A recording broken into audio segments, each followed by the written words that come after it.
விஷயங்களை பண்ணுங்க. எல்லாத்தையுமே இப்போ கந்தசஷ்டி கவசம் இருக்கு இல்லைங்களா, இந்த 4 கேட்டகரி ஆஃப் பீப்புளுக்குமே வந்து இது வித்தியாசமாக செயல்படும். இப்போ ஃபர்ஸ்ட் நீங்கள் பாராயணம் பண்ணீங்க அப்படின்னா உங்களுக்கு மன நிம்மதிக்காக ஒரு கேட்டகரி, 2வது மன வலிமைக்காக ஒரு கேட்டகரி, 3வது இந்த விஷயங்களை பார்க்கணுங்கிறதுக்காக ஒரு கேட்டகரி, 4வது குருவாகவே அவர் மாறி நிற்கிறதுக்காக ஒரு கேட்டகரி.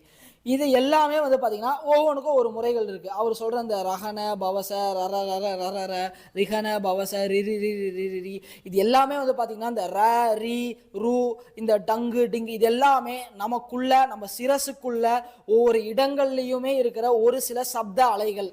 சரிங்களா, நம்மளுடைய இந்த சிரசு இருக்கு பார்த்தீங்களா, இது எப்படி வந்து சொல்கிறாங்க இல்லையா, இந்த யூனிவர்ஸோட மினி ஜெராக்ஸ் நம்ம அப்படின்னு.